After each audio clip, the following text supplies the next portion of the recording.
Hey, this is Harry from Has Spurs TV back with another match review video. Spurs beat out 1-0 with a goal from Richarlison from a penalty spot. So the team used red, 9 changes. Forster played his first game and goal actually this season. Because you guys don't remember, Vicari's been playing most of the games in the Cups.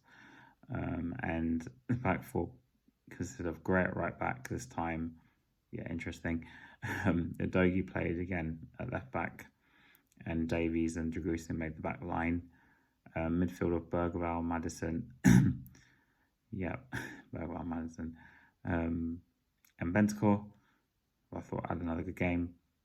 And the front line consists of Werner on the left, Moore on the right, and Richarlison up front.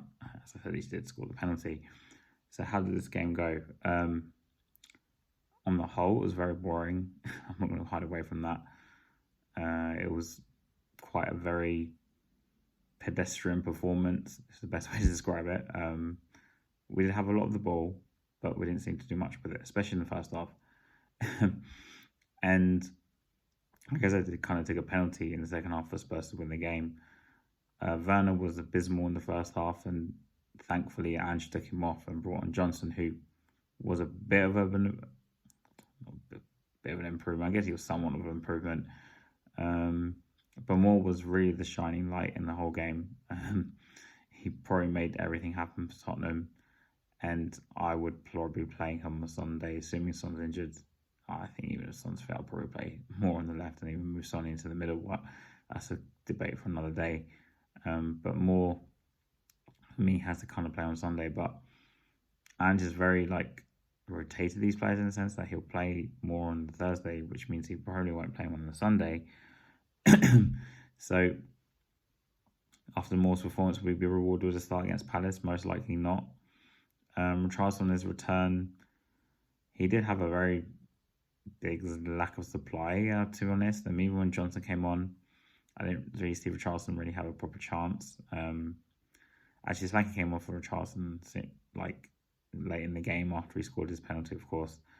But Spurs, like Maddison in midfield, bear in mind Maddison's probably going to have to work his way back into the side now, because Kulusevski, Sarr, I think, and Basuma are probably the three for Ange at the moment. Because obviously Maddison got taken away at West Ham, but he started this against Thursday, which I don't think it means he'll start on Sunday.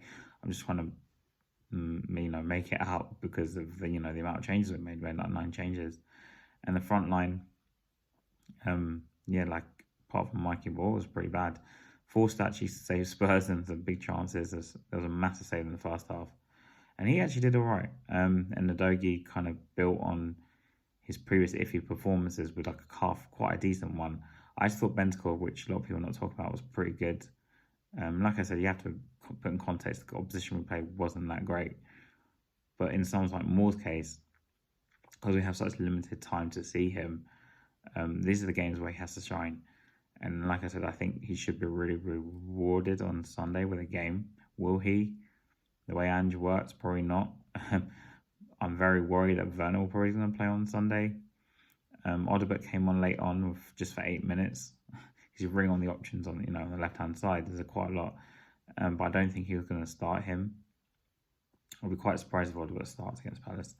I think Werner is still probably the most likely because Moore played 90 minutes against Moore. They did have a man sent off late on. I did think it was a bit harsh.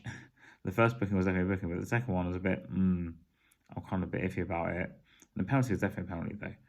And outcome, if they, again, I kind of allude this in the sense with Karabakh as well, and Fanakrovos, right? For us, if they had a half decent finisher, they probably would have caused us a lot of problems. But that didn't seem to be the case. I mean, Troy Parrott came back to Tottenham and didn't seem to do much. There was a little bit of hoo-ha with the penalty itself. Richarlison got the ball originally, then Maddison took it off him because he was the captain on the day or on the night, and then Richarlison got it back off him to take the penalty. And I kind of wanted Richarlison to take it because I think he needs the goals more than anyone else. And I'm going to make a bold statement here. I think there's not too much between Solanke and Richarlison. Bear in mind, Richarlison I think got 12 goals in 13 last season. Solanke, he did have his 19 goals and 30 plus games in Bournemouth last year. But historically speaking, their goal tallies are quite similar actually. And I do think that striker spot is up for grabs. As I alluded to in the video, I kind of want to see some front line of like more on the left, Son in the middle, and maybe Johnson on the right, because obviously Kulusevski is way better in the middle than he is on the right. But unfortunately, right now, Johnson is our best option on the right.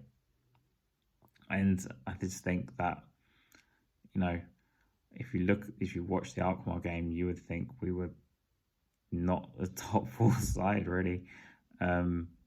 And our depth is quite lacking. The drop off is quite massive, especially in the centre half position, I think. And the fullbacks, Gray, I still don't even know what his position is. I don't think he had a great game. Poku, I think his name was, number 21 for Alkmaar, was roasting him. And like I said, if Alkmaar had better finishes, maybe it would have been a different story. But yeah, quite a boring match, 1-0 from a penalty spot, which was a penalty. And I guess we moved to Palace away, which could be a potential banana skin, but Spurs really should win the game on paper. Palace haven't won a game at all this season. And not seem to be scoring that many goals after the losses of like Elise went to Bayern. And Eze's not really hit his heights yet. So Spurs really should be winning against Palace as well on Sunday. But we'll talk about it on the stream later today. And come on, you Spurs.